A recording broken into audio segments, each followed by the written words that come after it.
নমস্কার, রবি গুপ্তা তেজস্বন কল্যাণ। মাননীয় মুখ্যমন্ত্রীর কাছে আমার একটি প্রশ্ন।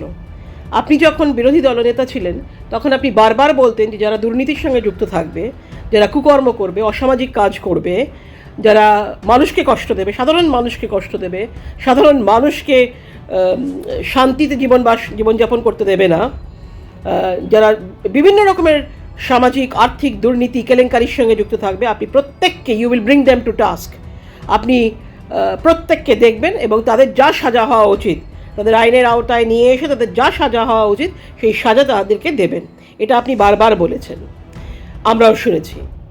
কিন্তু আমার প্রশ্ন হচ্ছে মাননীয় মুখ্যমন্ত্রী, যে আপনি তো বিভিন্ন স্তরে আমরা দেখেছি তাদেরকে পুলিশ অ্যারেস্ট করেছে, সেটা পঞ্চায়েত লেভেলে হোক, পঞ্চায়েত প্রধান, পঞ্চায়েত সদস্য, ব্লক লেভেলে হোক, জেলা স্তরে হোক, বিভিন্ন নেত্রী যাই হোক, নেতাই বেশি করে, কাউন্সিলরদের আপনি শ্রীঘরে পাঠিয়েছেন, কয়েকজন এমএলএকে শ্রীঘরে পাঠিয়েছেন।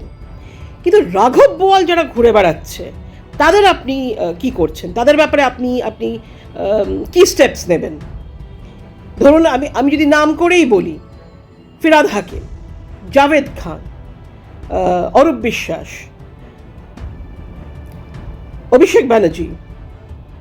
ইনফ্যাক্ট আজকেই তো এই নিয়ে অত্যন্ত চর্চা হচ্ছে যে অভিষেক ব্যানার্জি উনি যে প্রাইভেট জেটে, প্রাইভেট প্ল্যানে, চার্টার প্লেনে করে সব জায়গায় যান, বিশেষ করে দিল্লিতে যান, এবং সব জায়গায় উনি ওনার ওনার ওনার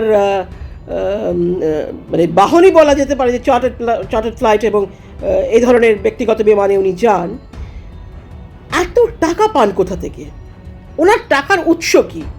আমরা তো সাধারণ মানুষ, আমরা তো সাধারণ বাংলাবাসী, আমরা পশ্চিমবঙ্গবাসী, আমরা আমরা আমরা প্রতিবাদী কণ্ঠ হতে পারি, প্রতিবাদী কণ্ঠস্বর হতে পারি, প্রশ্ন করতে পারি, কিন্তু এবং সে প্রশ্ন করার রাইট আমাদের অধিকার আছে।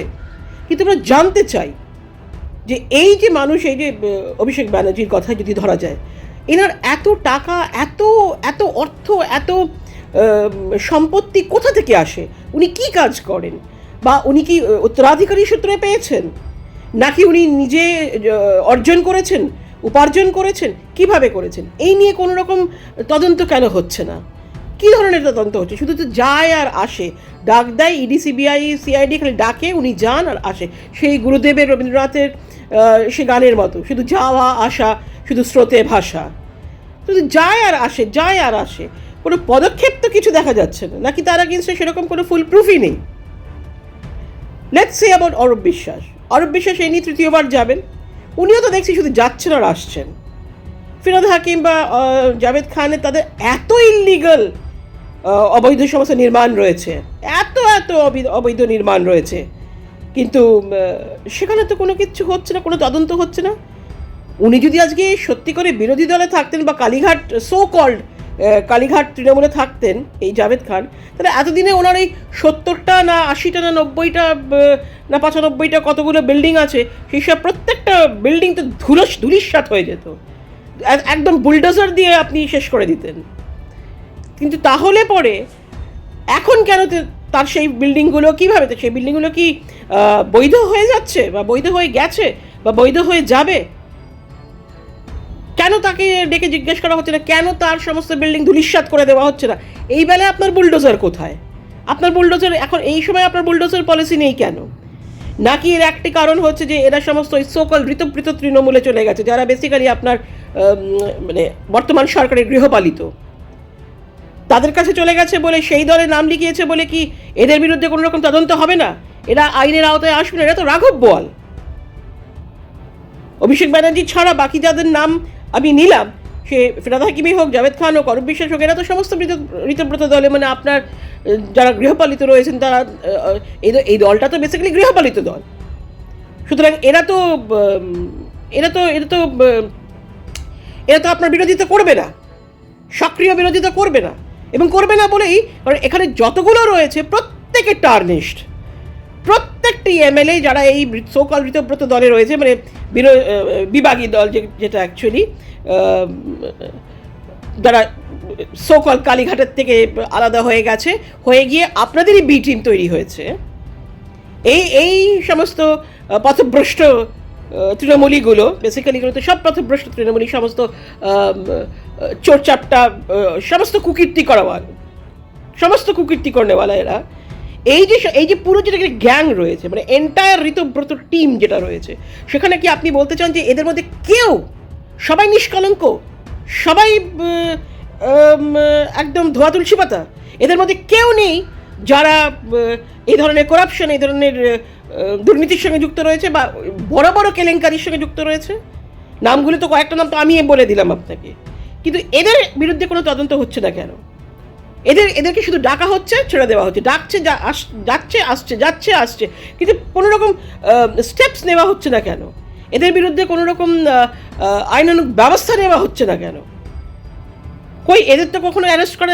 এত বড় একটা ঘটনা ঘটলো, এতগুলো মানুষ মারা গেল, এত বড় একটা গোডাউন ভেঙে পড়লো, আজকে এত বড় যে প্রাণহানির যে এত বড় একটা কেলেঙ্কারি হলো, একটা দুর্ঘটনা ঘটলো, সেখানে ফিরহাদ হাকিমের নাম, আপনি তার সর্বক্ষণের পিএ না ওএসডিকে তুলে নিয়ে আসলেন, তাকে অ্যারেস্ট করা হলো, কিন্তু যার সই রয়েছে, যে ultimate authority to sign off, কই তাকে তো আপনারা একবারও ডাকলেন না, সে তো গেল না, তাকে তো অ্যারেস্ট করা হলো না কেন? এই অরূপ বিশ্বাসকে, শতদ্রু দত্ত, তাকে তো অ্যারেস্ট করে নিয়ে যাওয়া হয়েছিল সাথে সাথে, তৎকালীন আমলে তাকে তো অ্যারেস্ট করা হয়েছিল। তাহলে পরে যে অ্যাকচুয়ালি পুরো ব্যাপারটার নেক্সাসে রয়েছে, সেই অরূপ বিশ্বাসকে কেন ধরে নেওয়া হলো না? কেন তাকে কাস্টাডিতে নিয়ে কথা বলা হচ্ছে না বা নেওয়া হচ্ছে না? বাংলার মানুষ হিসেবে আমরা জানতে চাই, এই যে রাঘব বোয়ালগুলোকে আপনি ছেড়ে রেখে দিয়েছেন, এদের বিরুদ্ধে কিচ্ছু হচ্ছে না। যারাই গিয়ে ওই ঋতব্রত দলে নাম লেখাচ্ছে, ওই সো কল্ড বি টিম আপনাদের, তো সেখানে তো তাদের তো কোনো রকম কোনো তদন্তের আওতায় নিয়ে আসা হচ্ছে না। এটা কি ধরনের ন্যায় বিচার আপনার? আপনি তো সর্বোপরি, আপনি তো রাজা, আপনি তো এক চোখ দিয়ে দেখবেন না, আপনি দু চোখ দিয়ে দেখবেন, আপনি সবাইকে সমান দেখবেন, আপনি কারোর মধ্যে কোনো কিছুর মধ্যে বৈষম্য করবেন না। কিন্তু এই ক্ষেত্রে আমরা কেন এরকম ধরনের বৈষম্য আপনার দেখতে পাচ্ছি? কেন একটি দলকে ছেড়ে দেওয়া হচ্ছে এবং তাদেরকে কোনো রকম তদন্তের আওতায় নিয়ে আসা হচ্ছে না? কলঙ্কিত হওয়ার পরেও করাপশনে থাকার, মানে মাথা অবধি ডুবে রয়েছে করাপশনে, দুর্নীতিতে মাথা অবধি ডুবে রয়েছে, গলাতে বহু দুরস্ত, তারপরেও তাদেরকে আপনি কোনো রকম জিজ্ঞাসাবাদ, কোনো রকম আইনের আওতায় আনছেন না। তারা আসছে না, তারা দিব্যি সুন্দর দিন কাটাচ্ছে। এটা কি ধরনের ন্যায় বিচার আমরা জানতে চাই, বাংলার মানুষ জানতে চায়, আমি ব্যক্তিগতভাবে জানতে চাই আপনার কাছে মাননীয় মুখ্যমন্ত্রী। এবং আমি মনে করি সমস্ত বাংলার যারা প্রতিবাদী মুখ, প্রতিবাদী কণ্ঠস্বর আছেন, সাধারণ মানুষ যারা রয়েছেন পশ্চিমবাংলার, প্রত্যেকে এগুলোকে তো অবজার্ভ করছে, খুব ক্রিটিক্যালি এগুলোকে অবজার্ভ করা হচ্ছে। আমরা দেখছি, এগুলো বিশেষভাবে এগুলোকে দেখা হচ্ছে এবং মনে প্রশ্ন জাগছে, নিজেদের মধ্যে আমরা আলোচনা করছি এবং আপনার কাছে মাননীয় মুখ্যমন্ত্রী আমরা জানতে চাই যে এই প্রশ্নের উত্তর কি? এদেরকে কেন নিয়ে আসা হচ্ছে না? এদেরকে কেন ডাকা হচ্ছে না? এদের বিরুদ্ধে তদন্ত হচ্ছে না কেন? কবে হবে এদের বিরুদ্ধে তদন্ত? এরা কেন ছাড়া রয়েছে? কেন মুক্ত বিহঙ্গের মতো ঘুরে বেড়াচ্ছে কেন? এদের তো জেলের পিছনে থাকার কথা, যা কুকীর্তি করেছে, যা দুর্নীতি করেছে, জেলের পিছনে থাকার কথা। কই, সেখানে তো কোনো কিচ্ছু হচ্ছে না। আপনাকে উত্তর দিতে হবে মাননীয় মুখ্যমন্ত্রী, আমরা আপনার উত্তরের আশায় রইলাম। কি কর্ম আপনি করেন, কি ব্যবস্থা নেন, সেটাও আমরা দেখব। We are observing.